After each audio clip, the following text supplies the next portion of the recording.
Hi, friends. This is Elizabeth Everett, and welcome back to another edition of Grace in the Breaking. Today, I have the pleasure of a mighty testimony from a new friend of mine from the country of New Zealand, and I'm so excited to share his story and hear his perspective from Kingpin to living a life of helping and serving others. So there was a night that my guest actually heard sirens outside his own front door. And you know what? He knew at that very moment that his whole life was about to collapse again. And this is his story and how it was not the end. So tonight I'm sitting down with Josh Townsend to walk through a story that he's told sometimes before, but not so much to the United States of America. And if you're in a prodigal season, if you're waiting, you're watching, or you're going through something and watching someone self destruct, maybe you're recognizing pieces of this story and it's resonating within you. This one's for you. So, Josh, thank you so much for being here. Thank you for having me.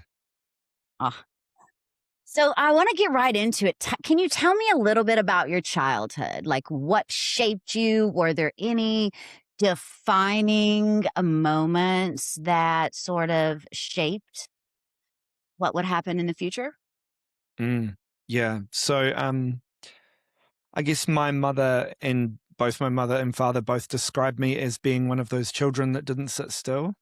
Okay. I was like always reaching for things and wanting to, as a high maintenance child, especially a toddler. And then when I got to school age, I was always kind of pushing boundaries. I think I had a real exploring nature. I really wanted to get out there and find things and do things, and always pushed boundaries. In the sense of like, if something was unexplored, I wanted to get out there and see what was there. So uh, as I got older, that coincided with the rules. I wanted to push the rules, and yeah, I was diagnosed with ADHD just a few years ago, and so as a child, it makes a lot of sense why I couldn't sit still, and I found a lot of different things to get myself stuck into when I was young, and by the time I was 13, I had started smoking cannabis and I had stopped going to school. I had kind of got to, yeah, when I was 15, I got my driver's license, and then I was spending a lot of time out doing things I shouldn't have been doing with friends. Yeah, I was brought home by the police for the first time at 13.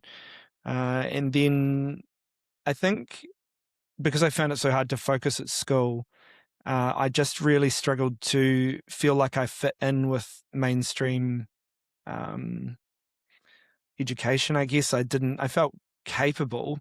Like I knew that if I applied myself to the work, I could do it. And I was getting that was reinforced to me a lot by my parents and even teachers and peers. But I have this like kind of feeling of when I was young, whenever I met a new adult, whether that was a teacher or a friend's parents or anything, I always used to think at the time, probably not consciously, but I had this feeling of like at some point this adult's going to look at me and be disappointed Mm. with me, and I knew that was because I just was always pushing the rules, I think, and yeah, I found it really hard to stay within them.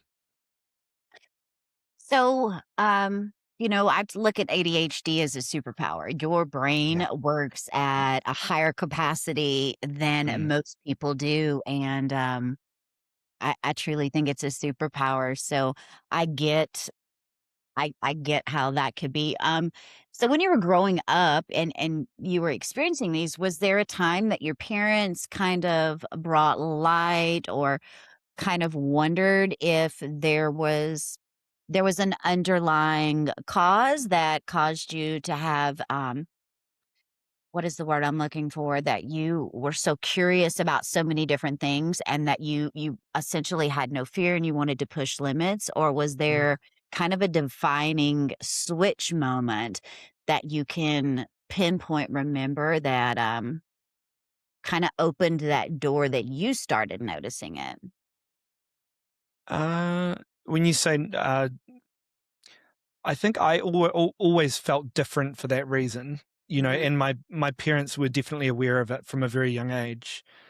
Wouldn't say there was any one pinpointed moment, but certainly in the last like 5 years is where I've done a lot of my like that's revealed itself, in terms of how everything's fallen more into place. The more I've learned about myself and the more I've learned about like how, through my studies and things like that. But no, I don't think there was any one potential defining moment, but I think all of the events that contributed to my story have had their own kind of like uh, their own realizations at the time. I guess it all just put itself together. Awesome. Well, looking Mm. back, can you think of a moment so when you said that you had started, smoking cannabis, was that just out of curiosity, or was there just was it a teenager being a teenager? Yeah, I think like I gravitated to the kids at school who were pushing limits as well, Right. and it was something that was just new. I actually didn't actually like the sensation of being high when I first did it. Um, but I think it was about fitting in, but also, yeah, doing this other thing that was not being done by most people. And it actually helped me slow down a bit, I think. I mean, I didn't consciously feel that at the time, like, oh, this helps me. But I think it has this way of making people narrow their focus a bit or get more inside their mind a little bit. And I think for someone who had such a busy time up there, it was something that helped me tune out a lot. And as a teenager, that quietened the noise a bit. Yeah. Okay. All right. Mm. So the formidable years. Take us into the years where things really started to build. Like, when did you first kind of have the desire or the taste for success, like power and control Mm. that would lead you into where things got a little chaotic in your life? Yeah. So that was quite a distinctive period of my life. So when I was 18, I started going to the gym, and I had always been very thin, very like skinny stature, skinny build, and I started going to the gym, and within a year or two, a friend of mine introduced, well, introduced both of us, I guess, to the idea of taking steroids. Mhm. And so we got money together. I didn't have a lot of money back then, but we bought the first lot that we got onto. And within only a week or two of starting it, we kind of realized that it probably was made in New Zealand, that someone had made it from imported products. And so we really quickly, I guess within about 6 months or a year, we had imported our own and started selling it. And when that happened, I suddenly had a taste of financial freedom that I hadn't had before. Yeah. And being, 19 years old and having thousands of dollars a week coming in, that was, yeah, I guess the flexibility of having money at any age. We create our world at that point, and we have more resources to create our world. And so I created a world that was quite egotistical and superficial. Um, but yeah, that was definitely an addictive, uh, that process resulted in addiction to that lifestyle. Yeah. Well, your story sounds a lot like mine, just a few different pieces to the puzzle, but I can definitely relate and understand what it feels like, to have that type of money come all of a sudden, and the power and even the pride that can swell up within you. So, Yeah. do you think that all of those emotions, do you think that that became like a validation because you always wanted to push the limits, and then B, that maybe you were feeding into wanting to change your body in a more rapid way? Mm. Do you think that all played together somehow subconsciously? for sure. Yeah, definitely. I guess at 19 years old as a male, you're quite vulnerable to uh, what the dominant form of masculinity is, I guess, and what you're around. And for me, it became my physical size was a reflection of my worth. And then over time, as I got older, that wasn't quite enough. And I think as I transitioned through my 20s, um, the pressure to be financially successful as a male is quite high as well. That you are expected, I guess, if you are in the top tier of men in society, to be a high earner. And the only way that I knew how to make money at that point was through illicit means. And Yeah. so it definitely all got tangled in together. And my ego was really running the show for a long time. Do you find, like, during that period, looking back, that once your ego reached, a certain level, did you kinda lose all inhibitions at that point? Uh, what would you describe as inhibitions? Like, you know, like a subconscious pull that maybe this is not okay, or Oh, yeah, maybe I'm pushing the bounds a little too much, or, for sure. maybe I've gone too far that it's too late to turn back, Yeah. anything like that. Yeah, I think when you start normalizing deceit, whether Mm, that's breaking the law to make money or for any reason, you start normalizing it across the board, yes. and it can creep into other areas of your life. And so by the time I guess the most significant and most recent search warrants were conducted at my house, I had been deceitful in not just my legal financial life, but um, my relationships. Mm. It was kind of across the board where I normalized, well, if they don't know, it doesn't hurt them. Whether that's the police, whether it's, people that I was dating, it all just fell into one big category. And I guess that had a really negative impact on my self construct of how I saw myself, but I didn't realize how negative that was at the time. I was just kind of surviving. I get it. The prodigal season is, it's a season when we have allowed ourselves to be outside of what we're created to be. Mm. How do you think your family looked through the lens at the peak of all of this? Uh, as in how they saw me or Mhm. just how they saw life. Well, how they saw, like, everything, like, that was coming for to fruition around you, Mm. or did you disconnect with your family and friends at this point if they weren't a part of the illicit? Because I know a lot of people shut down and kind of create a new environment for themselves to be in, one that they're not held accountable in.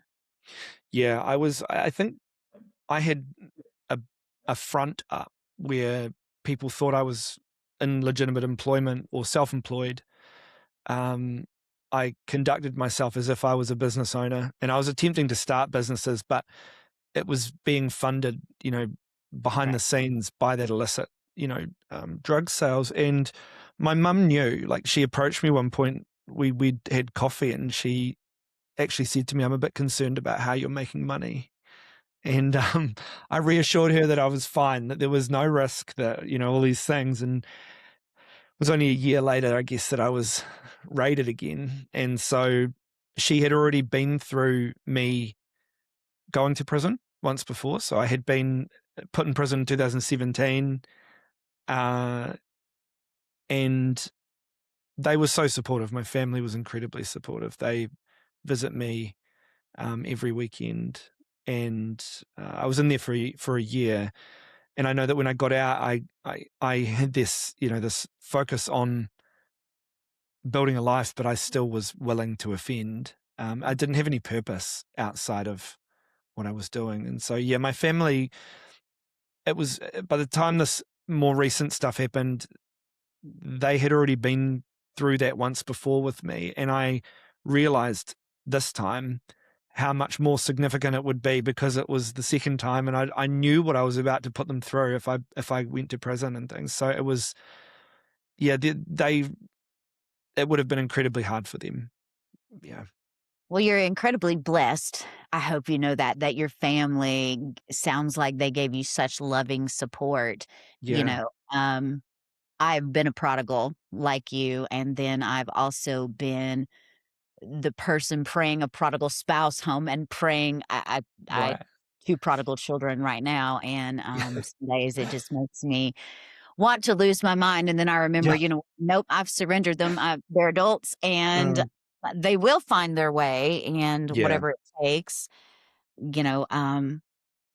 with my faith, I just pray, "Lord, shake them." So, Mm, from a parent's perspective, like, kudos to them because mm, I know personally that it takes a place of a surrendered heart, and, mm, what a blessing I'm sure that it was for them to see you turn your life around and realize that second time around. Because lots of people don't get second chances, no. and that's wonderful. So, let me ask you this, what a normal day when you were at the pinnacle, what was a normal day like after you got out of prison when you started the small offenses? Do you think that even like the smallest compromise that you first gave, did it open kind of a pathway for you to jump back in feet Mm. forward? Yeah, well, when I was in prison, I met people who had more connections and more money, and so I had almost planned it. I'd effectively planned it before I got out that I was to continue again, and I spent a lot of time in there. I mean, I was just looking through the other day. I brought the box of I had like this cardboard box that had all my things in it from when I was in prison, and it was interesting. I decided when I was in there I was going to keep everything, and I thought when I get out I'm going to be able to look at this and see what it was like. And I didn't touch it for years. I didn't. Something in me was like, nah, didn't want to revisit that at all.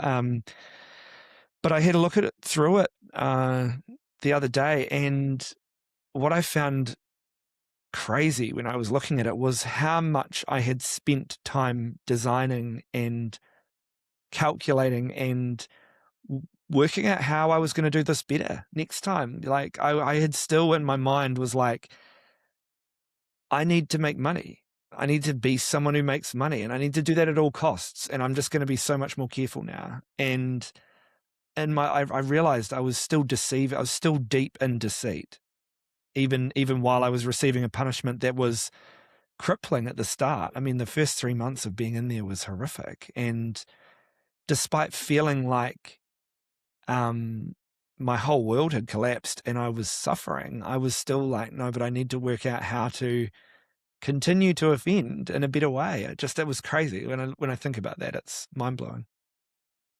I can't even imagine. I've been arrested and to jail a couple of times, and I can tell you that this woman right here, as even though I ran with mafia and then I ran with a motorcycle gang while doing things, that I'm not too quite proud of, Mm, I was not built for jail. no. Okay, I'm Yeah. gonna tell you that, there was one time I was put in place with some really, hardcore women, and, that was about 72 hours, and after that, I was like, "You know what? No. Whatever I'm gonna do, if I'm gonna be more careful before I decide to change mine," it was obviously many years later, but I was Yeah. like, "Whatever it takes, I'm not going back to jail," and, Mm, so I can't imagine a year. So let me ask you this, was there a moment, um, when you got out and you started all this again that all of a sudden, like, you sensed something, like, was seriously about to switch the trajectory, but you kept going anyways? Do you feel like there was that something whispered to you, like, "Maybe we should stop," but you just mm. pushed through it? Yeah, I definitely had a plan to get out of it at some point, and I had lots of moments. I used to have dreams, like dreams that I was back in prison, and I Oh, would, wow. like, during that 4 years between getting raided again and getting out of prison, I would have dreams that I was back in there, and I'd wake up and I'd be like, "Oh my god, I have to hide everything. I have to get rid of everything. Like, I can't keep doing this." And then I would I would just slip back into complacency. Wow, I so would, you literally got a warning. yeah, I had multiple warnings, and I even had legitimate warnings. Like one of the big things that led to the police's investigation, the most heavy part of the investigation was that we made an import of this oil, this kind of precursor that came in, and we got a letter from customs saying this has been seized and it is this. We know it's this, and you unless because it hasn't been declared properly, we're going to seize it. It wasn't illegal, but they named the product exactly what it was. And I looked at that and I thought to myself, well, there's no legal reason to get that, even though it's not illegal. They know what we were importing now. And we had a police officer in a police vehicle come past the workplace that I was at in the middle of the night and check the gate, and then leave again. And we still didn't get rid of everything. There was signs there that was just like, Josh, what are you doing? Like, you're about to get caught. You're going to be investigated for this. And I still was so focused on my financial, like, I guess stability, if you call it that, that I doubled down and was just like, okay, well, what do we have here and what can we get made up for New Year's? Like it was crazy. Yeah. It's so interesting how the brain bypasses all sense of direction Mm, when we reach a certain pinnacle state of what we're doing, and even though we're aware of the consequences, it's almost like a switch is just it's like we've turned off that light. Do you yeah. kind of feel like that was part of it, that moment, where you were overriding the warnings? Yeah. Obviously, you just told the story about the customs. Like, do you feel like it's kind of like a light switch? You're like, well, I've gone this far. Yeah. I'm going to keep going. Yeah. It's that kind of sunk cost fallacy stuff where I was like, I mean, I keep coming back to purpose, really. And Mm, I think because I feel a sense of purpose now more than I ever have, and I know what that feels like to have purpose outside of financial gain, mhm, uh, it makes me realize how much purpose was lacking in my mm, life before that moment, before that. And I actually met with the police. I was on bail effectively for 3.5 years, awaiting trial. And just before, I put guilty pleas in and then I was about to be sentenced. Just before I was sentenced, I met with the police detectives that arrested me, and I told them that this was the best thing that's ever happened to me. That their investigation and them catching me is legitimately, yeah, saved my life. And I just don't think that's something they hear often from the offender, right, especially not when the right. offender is staring down the barrel of a jail sentence. Wow, that is pretty profound. Mm, Wow. So, wow, I'm trying to even wrap my thoughts around that. I'm sure that they were amazed and also, had to feel somewhat relieved that you were actually showing remorse, that this wasn't going to be like it was yeah. genuine. It sounds like they had to be able to recognize that. Um, man, I love that. So, like, in that moment when you told them how you felt and you expressed your moments, did you feel like it was like a release of emotions that you were hanging on to? Was it like a Mm, relief of the fear? Was there fear attached to this? Was there shame or condemnation? Like, what kind of emotions were attached, and do you feel like they just released like that when you were able to, verbally say, "This is the best thing that has ever happened to me." Like, wow. yeah. So as part of the process after the search warrants were conducted and then the charges were laid was that I had to work out how to fix my life and what changes to make. And part of that was that I had this diagnosis of ADHD, which actually helped me explain so much of my childhood. Mhm. And part of that process of being diagnosed is to get a clinical psychologist to review a lot of your school reports. And when I got those school reports out, it was really emotional to read what had been written by teachers about me as a child. And especially because I was at that point a year into a psychology degree. I was starting to get a little bit more perspective about how, there's a really innocent little 5-year-old in all of us as adults. Uh, And, I was really battling at that age, but I was taking on board all the feedback I was getting from adults around me that I was somehow defective, that my behavior was really defining me. And by the time I was an adult, I really just felt that so disconnected from society. I didn't feel like I could fit in.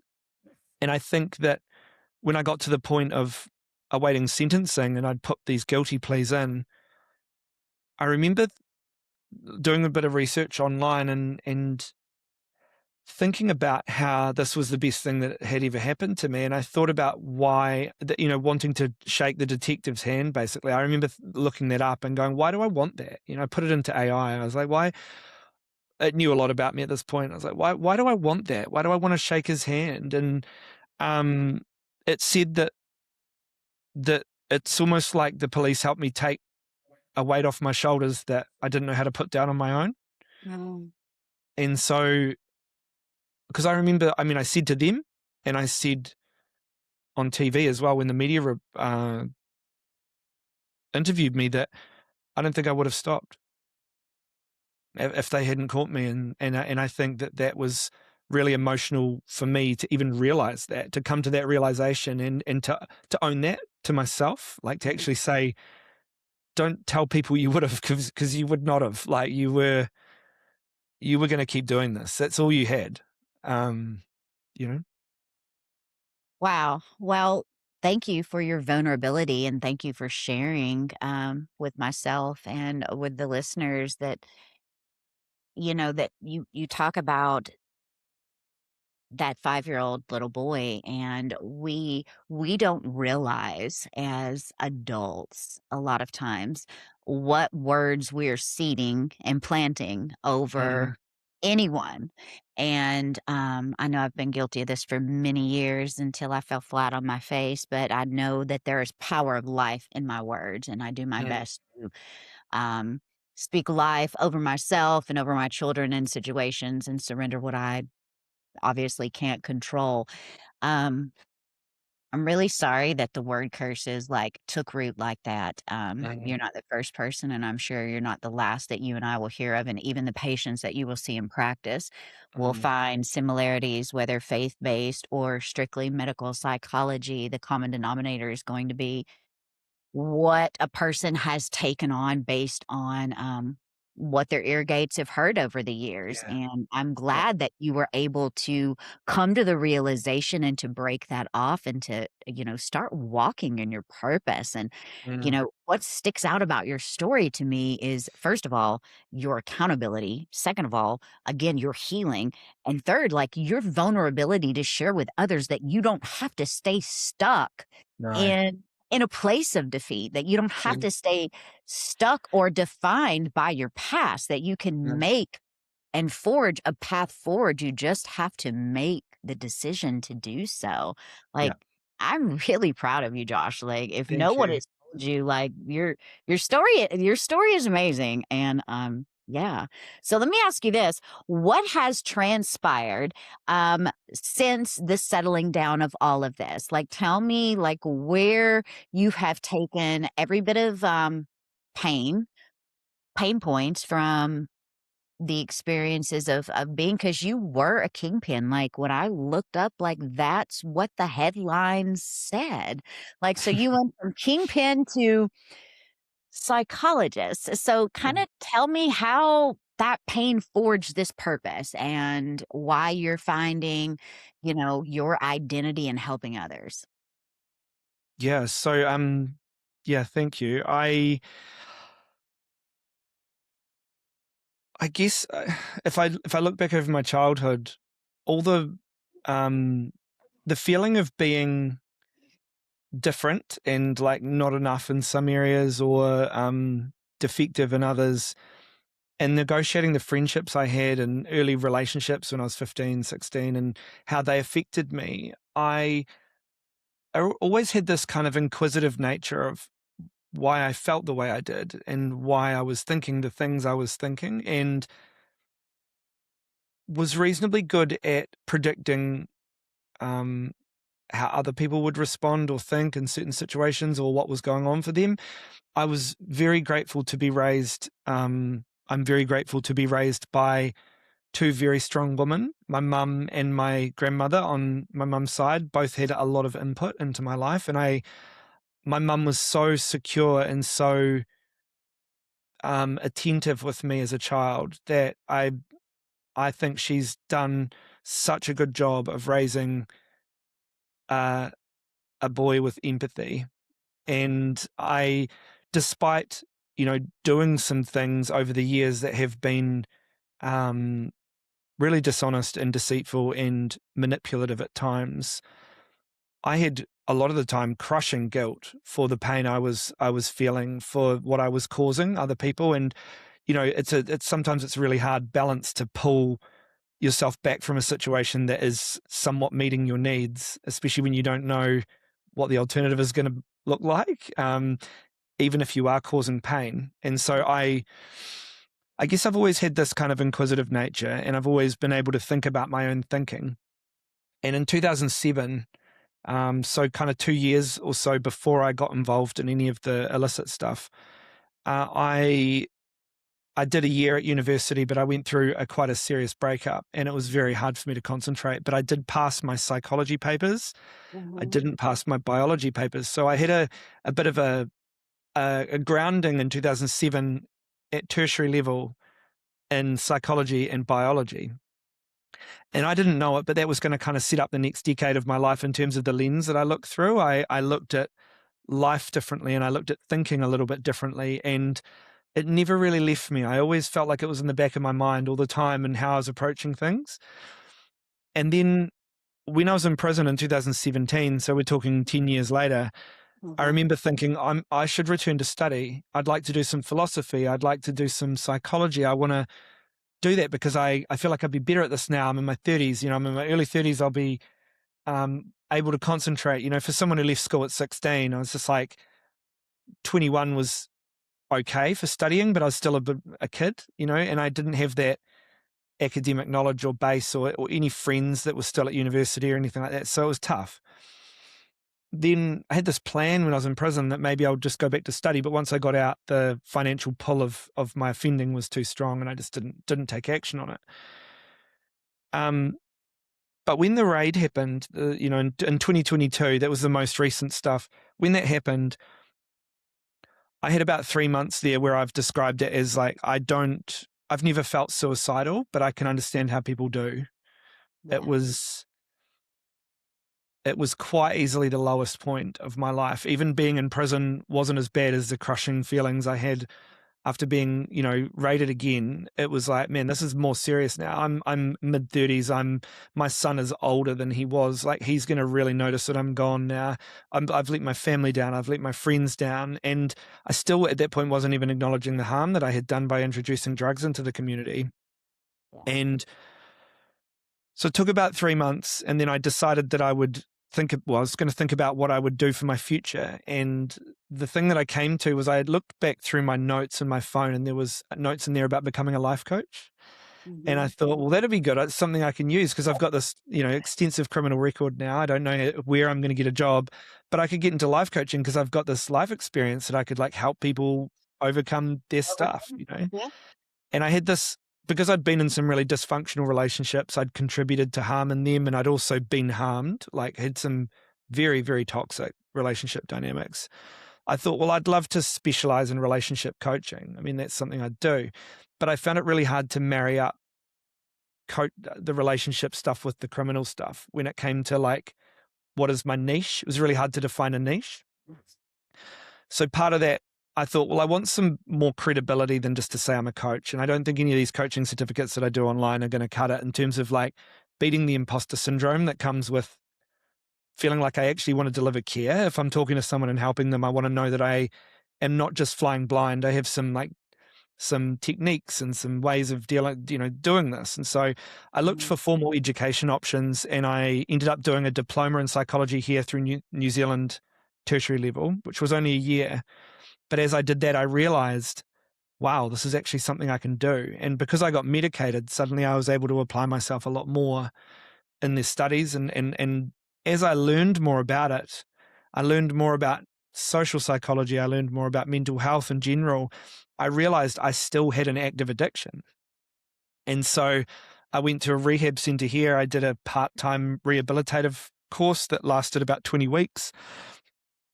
And in that, there was a lot of group sessions where I got to see other people's addictions. And I realized how significant even addiction to alcohol can be for people. Because I was medicated, suddenly I wasn't getting the same drug cravings that I used to get. And I was a lot more settled, and I got to talk about all of that in a group environment. I drug tested myself every month for a year, formally through the same process that the doctor would go and get me to do a drug test in.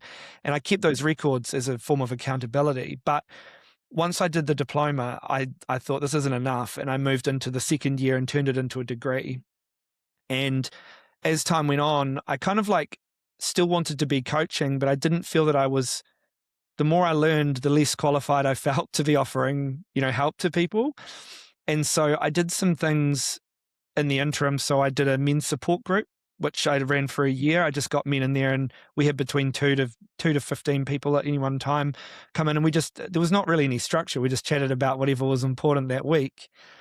And then as time went on, I took on individual clients when I got a bit more confident, putting myself out there. But if you look at my social media, as much as I feel like I've been kind of like building authority for years in this space, and I've found it really hard to start marketing myself because I still get this feeling of like, I don't necessarily feel competent yet to be helping people. I mean, it's not so bad because I'm in postgraduate studies. So I'm doing my master's degree in health psychology now. And so I feel like because I'm doing papers that are really aligned with learning to be a psychologist, I'm doing like clinical interventions and clinical assessment. I'm like, right, okay, now I do feel far more competent now in helping people. But it's moved, my focus has shifted from a financial gain, which it was still at the start when I had that first thought of being a coach. It was money orientated. It wasn't helping people orientated. It was about merging the two. But the money was still the focus. And over time, that focus for money has dropped away. And the focus is more now, this is me. Like, I love this. I enjoy sharing my life experiences. I enjoy helping people problem solve their own. And I love the fact that I can overlay my own experiences into this and help people navigate situations by introducing metaphor and talking about, being open about what I've experienced and showing them that actually this is possible. And so, yeah, that is part of the journey. I mean, that's just been, it's kind of developed itself over the last 4 years, and kind of that's where I'm at now anyway. Well, I love it. And again, thank you so much for sharing. Like, while I'm listening to this, there are some things that are coming up, and I want to be completely transparent with every Yeah, thought popping into my head. sure. So I find it fascinating and amazing that you felt a call to help people all those years ago. But from the way I look at it, maybe your character wasn't able to sustain your Mm, calling you were meant to step into. yeah, So, yes, lifed. You went through these experiences, but not only did it gain credibility in you, but it developed a level of your character that would not have been sustained had you not experienced that and come out no, on the other side.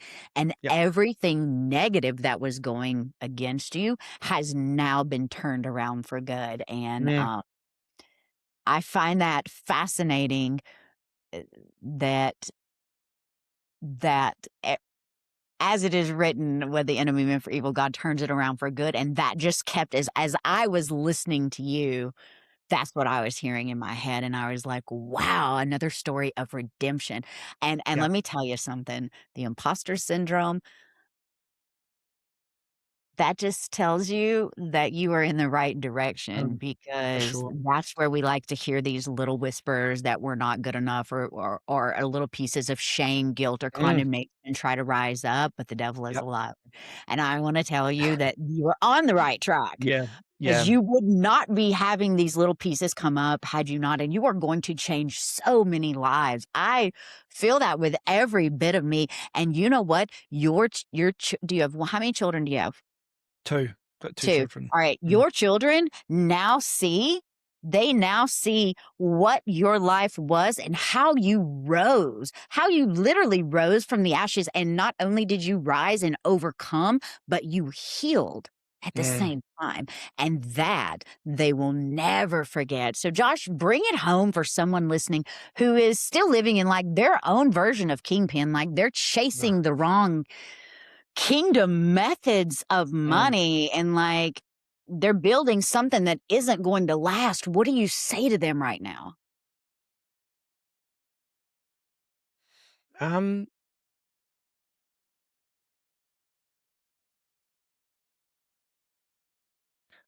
it's tough. I would just encourage them to just look deep inside themselves and really think about what feels broken. What are they avoiding? What are they Mhm. avoiding thinking about? What are they avoiding talking about? What's the hardest thing that they could picture themselves doing right now? What's the most vulnerable thing they could picture themselves doing? And it's probably the thing that needs to happen. Um, it's far too easy. I mean, for a lot of people who are ego driven, for example, because there's so many contributing factors as to why we chase these things. But if we just think about something, ego drives a lot, especially for men, I think, in terms of it doesn't feel superficial at the time, but it's something that we believe is going to increase our worth. And often that's self-worth that we're trying to increase. And I think that deep down, if you can look at what you're avoiding and what's making you feel vulnerable and start doing those things, you'll build worth outside of the ego structure, the things that are superficial, the things that the ego is built around. And all I can say is, if you're chasing unsustainable goals that are potentially illicit and that are going to collapse at some point, there's a good chance you don't have purpose, and that your purpose is misaligned. I That's what love I would that. be. Misaligned. So many Yeah. times we get caught up like in pride and like humility is like completely by the wayside and we're so tied up in the monetary side of it. And I know with anything that is illegal, Mm. it's the same patterns. We're people pleasing. We're moving outside of our own consciousness. And man, Josh, I just thank you for trusting like your story. So, guys, I want to say if you're listening and you see yourself somewhere in this story, you are not too far gone. You are not too late. You are not defined by your past. You heard Josh's story. You hear his story of accountability and redemption and support from his family. So we talk about this even like as parents, we surrender, right? We take our hands off of the wheel and we watch how overcoming is a possibility. Uh, So that's this week's episode. If something stirred in you, I'd love with you just to sit with it. You are not defined by your past, and your pain is going to move you from purpose. But the next step, that is your surrender. And your yes is going to unlock that obedience. Whatever God is bringing up in your heart, that is what you need to lay down and surrender. That is what we need to focus our attention on. I want you to know you're not walking it out alone. If you need help, you need accountability, and you need a roadmap, check out Grace in the Breaking's Inner Access. Until next time, keep breaking it down towards grace. Thank you so much. Thank you so much for spending this time with me today on Grace in the Breaking. If this episode spoke to your heart, please remember to follow, download, and share it with someone who might need a little encouragement right now. You can find us on Apple Podcasts, Spotify, and all major podcast platforms. As I close, I want to leave you with this reminder, 2 Corinthians 12:9. My grace is sufficient for you. My power is made perfect in weakness. So no matter what season you're walking through, you are not alone. And there is always grace in the breaking. For more information, resources, or to connect with me, visit graceinthebreaking.com or email me at info@graceinthebreaking.com. Until next time, friends, stay rooted in faith, hold on to hope, and remember that there is grace in the breaking.